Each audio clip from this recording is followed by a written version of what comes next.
महाभारत दुनिया का सबसे बड़ा महाकाव्य ग्रंथ है, जिसे भारत का सबसे ऐतिहासिक ग्रंथ माना जाता है।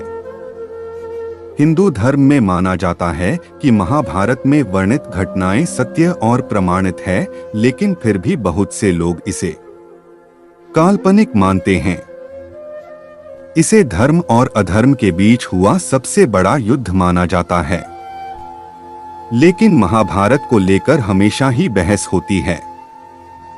ऐसे कई सबूत आज भी मौजूद है, जिससे यह पता चलता है कि श्री कृष्ण ने धरती पर जन्म लिया था और महाभारत सत्य ही घटना है। इसका पहला सबूत है कुरुक्षेत्र की लाल मिट्टी।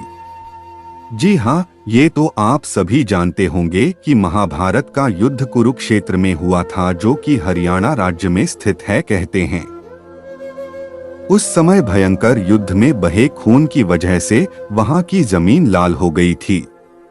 पुरातत्विक विशेषज्ञों ने भी माना है कि महाभारत की घटना सच थी।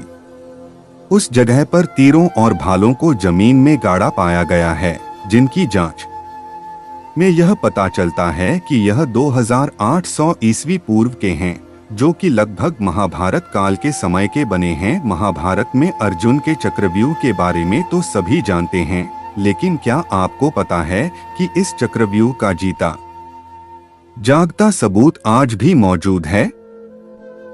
हिमाचल प्रदेश के हमीरपुर जिले में यहाँ के 16 सिंगी धार के नीचे बसा राजनांदगांव एक ऐतिहासिक स्थल के रूप में मशहूर है।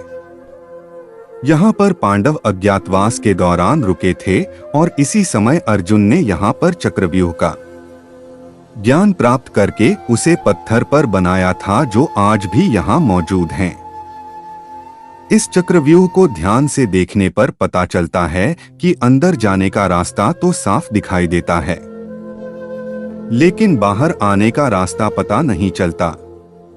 इस जगह को केलिए के नाम से जाना जाता है।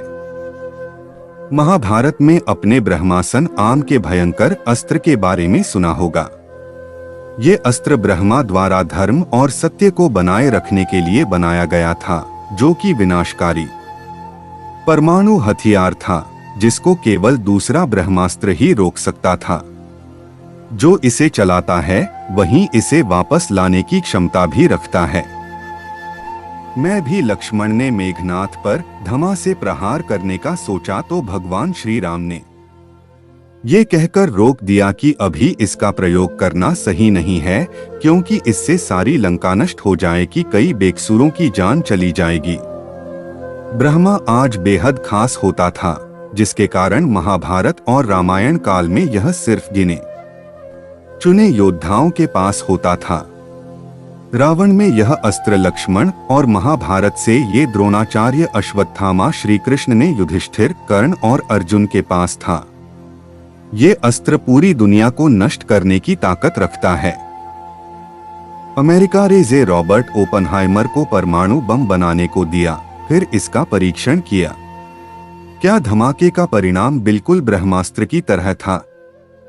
इसके बाद वैज्ञानिकों ने भी माना कि इस तरह का शस्त्र महाभारत में इस्तेमाल किया गया था।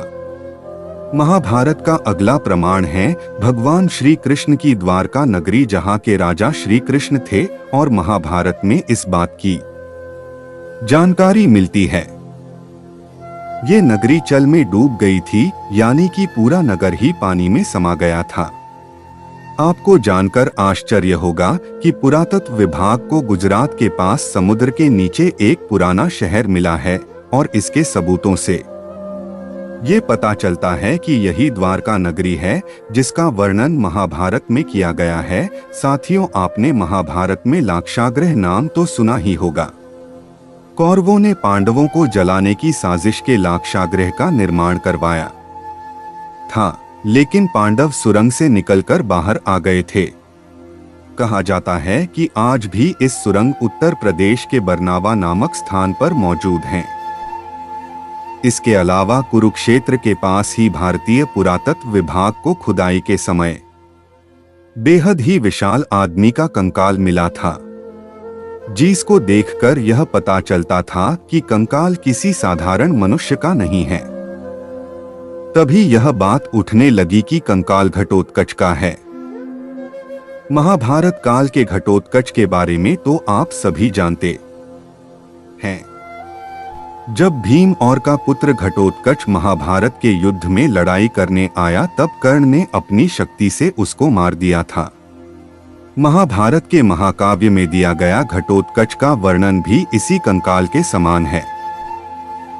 वहीं महाभारत का अलग प्रमाण है। महारथी कर्ण का अंगराज देश को उत्तर प्रदेश के गोंडा जिले के नाम से जाना चाहता है।